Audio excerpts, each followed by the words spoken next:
Nah baik, syukur Ustaz. Kemudian ada lagi, nggak apa-apa Ustaz, tanya lagi Ustaz dulu. Lanjutkan saja insyaallah. Ada Demikian insyaallah. Mudah-mudahan bisa dijawab. di antaranya Ustaz, kemungkinan apabila ada yang membayar, kalau di bagian jima tadi ada namanya membayar mut.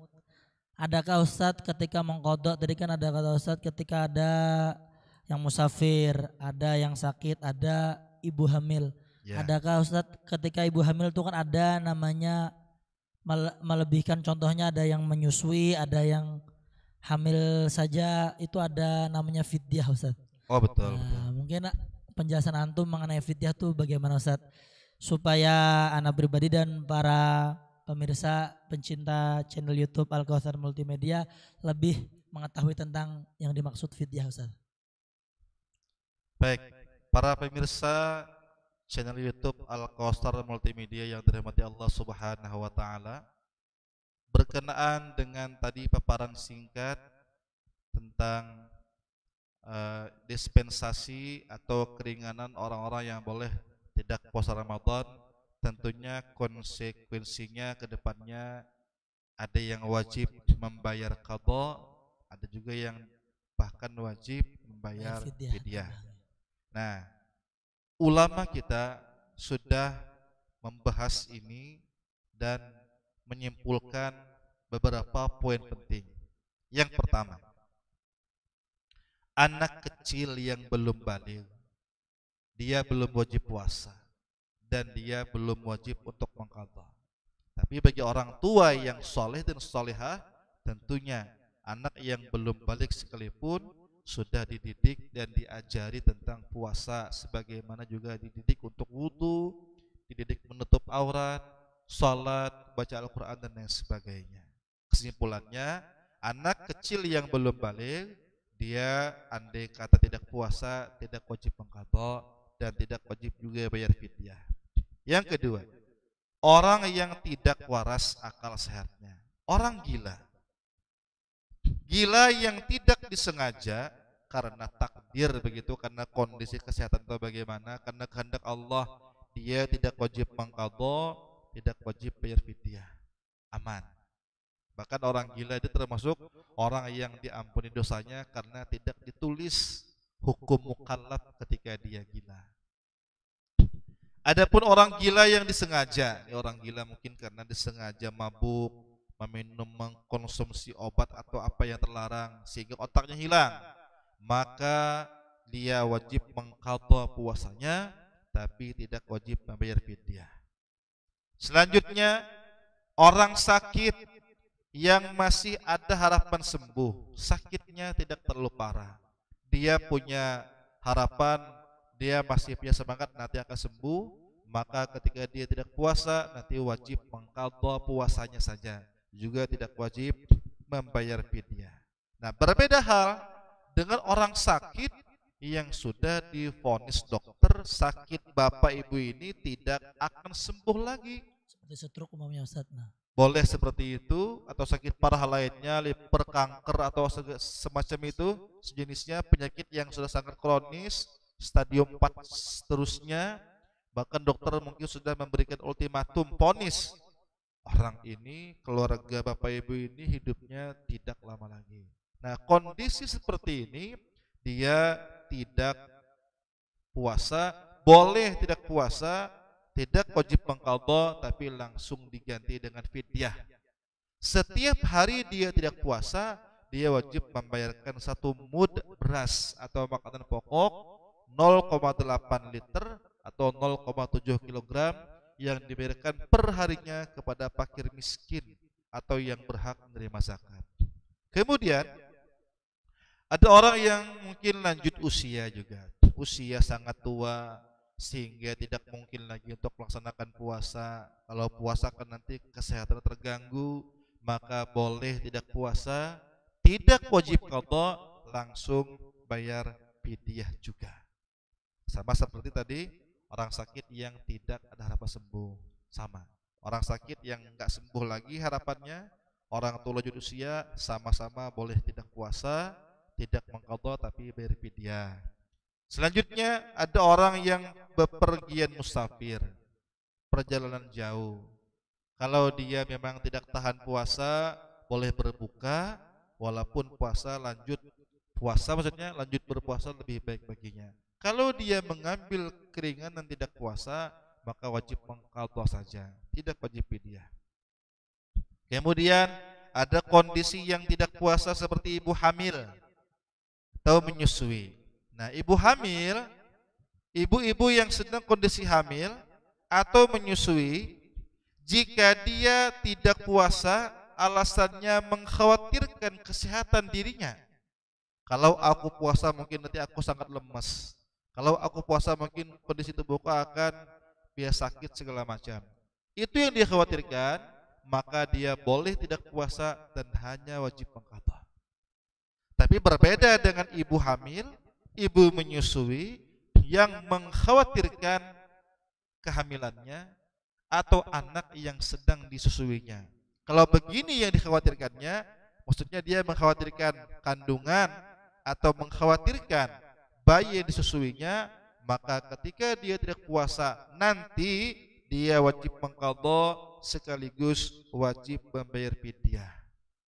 Terakhir, tentang kondisi perempuan yang haid ataupun nifas, ini dispensasi langsung dari Allah. Orang yang haid dan nifas tidak boleh puasa. Bahkan kalau puasa juga dipaksakan hukumnya haram. Nah, nanti di luar Ramadan cukup mengqadha puasanya saja, tidak wajib membayar fidyah. Mungkin demikian. Syukran katsiran Ustaz atas Afwan. jawaban antum Ustaz. Luar biasa sudah jawaban Ustaz Ahmad Fauzi, begitu luas pendapat di antara para ulama. Mudah-mudahan kita semua bisa mengamalkan. Nah, bagi para pemirsa yang melihat video ini, mudah-mudahan ada manfaat bisa mengamalkan. Bil khusus pada ibu-ibu hamil dan mungkin orang tua. Mungkin Ustaz, kisaran orang tua itu yang lansia itu kurang lebih berapa Ustaz umurnya Ustaz? Sebetulnya kata-kata lansia atau di dalam istilah fikih itu ajuz, yang sudah memang uzur begitu, tidak ada patokan Usia berarti Ustaz? Tidak ada. Memang Rasulullah pernah bersabda, yang maksudnya umur umatku itu kisaran 60 sampai 70 tahun.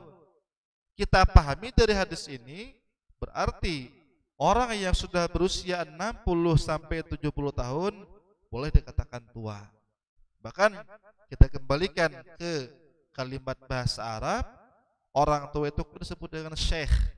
Nah, syekh itu dalam kosakata bahasa Arab, kita buka kamus, syekh atau syekhatun kalau perempuan, mereka yang berusia 40 sampai menjelang 60 tahun. Tapi fakta di lapangan ada saja orang yang mungkin usianya sudah 70 tahun, bahkan Allah kasih bonus 80 tahun, 90 tahun, lebih 100 tahun, tapi tetap sehat walafiat. Jadi sebetulnya usia seseorang tidak menentukan apakah kondisinya menurun atau stabil tidak. Yang jadi patokan lanjut usia adalah kondisi kesehatannya, bukan usianya. Begitu.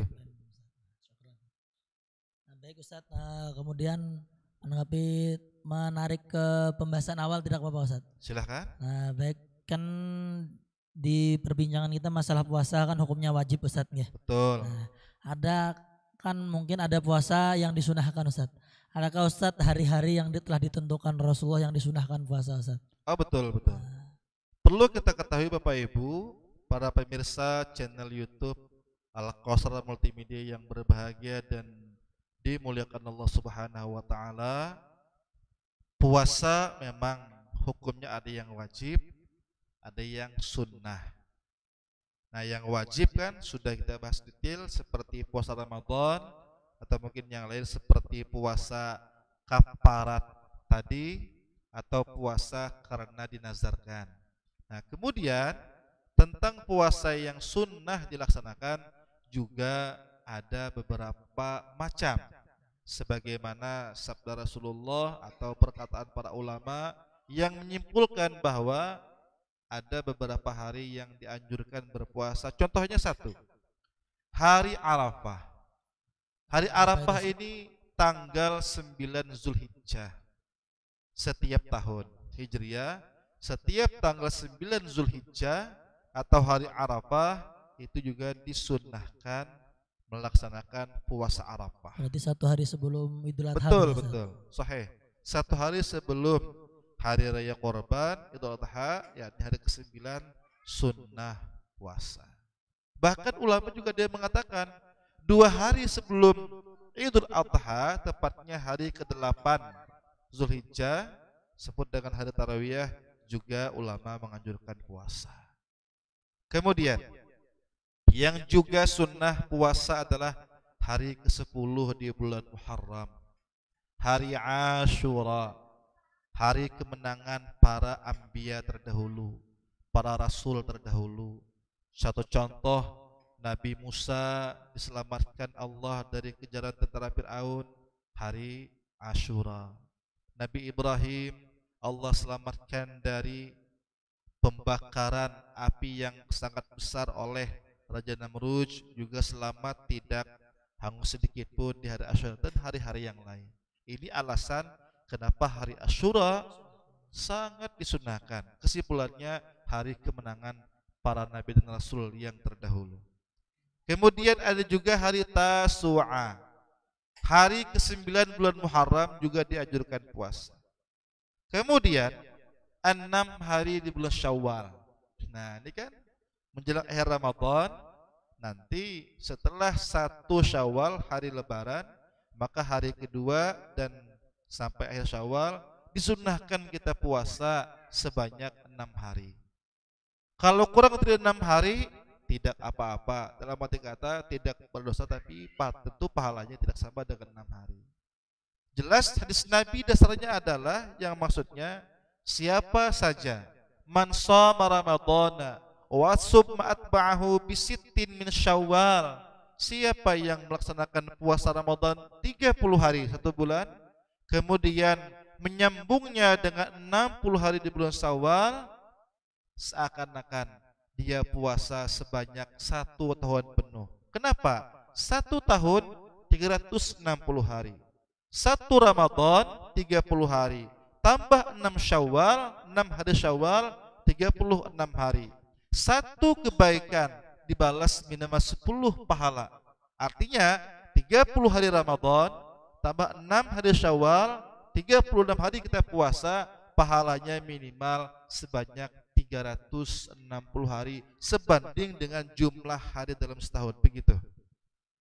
Luar biasa pahalanya. Jadi sangat penting Bapak Ibu, kita setelah Ramadan ini kita lanjutkan dengan puasa 6 hari di bulan Syawal. Dan bagi yang ada utang, nah tadi utang, bagi ibu-ibu hamil yang menyusui juga, yang tidak tahan berpuasa apapun alasannya, maka sangat bagus, boleh juga ini puasa 6 Syawal digandeng niatnya dengan qadaan wajib.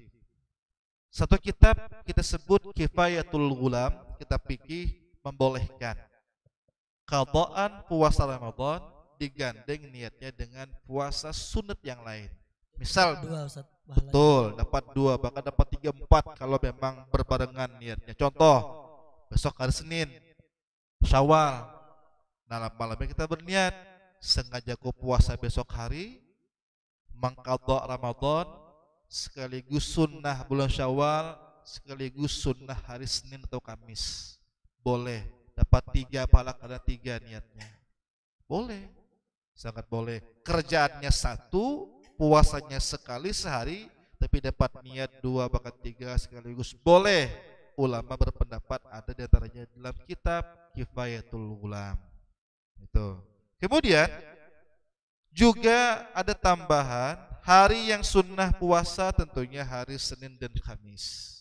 Sebagaimana yang dicontohkan Rasulullah, aku senang puasa hari Senin karena hari Senin aku dilahirkan.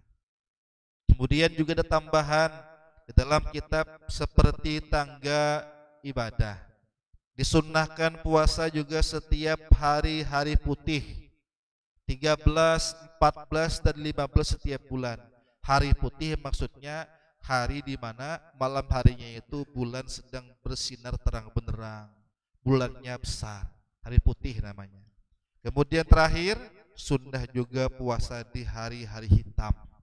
Nah, hari-hari hitam ini maksudnya tanggal 28, 29, 30 setiap bulan. Hari di mana malam harinya bulan bersinar sangat kecil, sangat redup. Demikian kira-kira penjelasan tentang hal-hal hari-hari yang disunnahkan berpuasa. Ini terakhir setelah terakhir berpuasa. Silakan. Nah, di samping disunahkan berpuasa Ustaz, kemungkinan kan ada kata antum Ustaz tadi ada yang diwajibkan, ada yang sunnah. Mungkin adakah puasa itu yang diharamkan Ustaz? Oh betul. Ada Ustaz puasa, ya baik. Puasa selain yang hukumnya wajib seperti Ramadan, nazar dan kafarat tadi, ada yang sunnah, ada juga yang makruh. Memandang waktu dan harinya yang makruh berpuasa, bahkan haram. Yang pertama, 2 hari raya. Idul Fitri dan Idul Adha. Betul. Idul Fitri, Idul Adha setelah diumumkan besok Idul Fitri, umpamanya begitu. Besok Idul Adha, otomatis haram kita melaksanakan puasa, bahkan qadaan sekalipun. Bukan dapat pahala, tapi haram hukumnya. 2 hari raya. Kemudian selanjutnya yang haram berpuasa di hari-hari tasyrik. Lanjutan Idul Adha, tepatnya tanggal 11, 12, dan 13 Zulhijjah. Hari tasyrik ini adalah hari yang masih dibolehkan untuk memotong korban. Juga haram kita melaksanakan puasa di situ. Yang terakhir ialah hari yang syak atau ragu-ragu, ini contohnya tanggal 30 Sya'ban. Kenapa demikian? Karena bulan Hijriyah itu ada 30 hari, ada 29. Nah, di hari ke-30 Sya'ban ini apabila kondisinya begini, telah tersebar kabar di antara orang banyak masyarakat, ada yang melihat bulan, ada yang melihat hilal 1 Syawal, tetapi tidak ada orang yang berani naik saksi kepada pemerintah. Ya, jadi di hari ke-30 Sya'ban tadi malamnya ada yang mengaku melihat bulan sabit atau hilal 1 Ramadan, betul. Ada yang melihat hilal 1 Ramadan, tapi dia tidak berani untuk bersaksi dan menyampaikan perkara ini kepada pemerintah atau qadhi atau hakim atau tokoh agama setempat. Itu namanya hari syak, ragu-ragu. Ini sudah yakinkah 1 Ramadan atau masih 30 Sya'ban?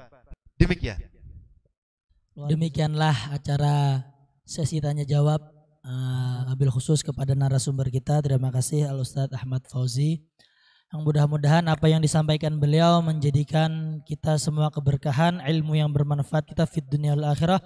Amin amin ya rabbal alamin. Apabila di dalam acara kami ini terdapat satu kebenaran, itu semata-mata datangnya dari Allah Subhanahu wa taala, dan apabila di dalam acara ini terdapat kekurangan atau kekeliruan, mohon masukan dari antum para orang-orang alim dan ulama-ulama memberi masukan, sudi kiranya memberi masukan kepada channel YouTube kami. Walafu minkum salah khilaf, mohon maaf. Akhirul kalam, assalamualaikum warahmatullahi wabarakatuh.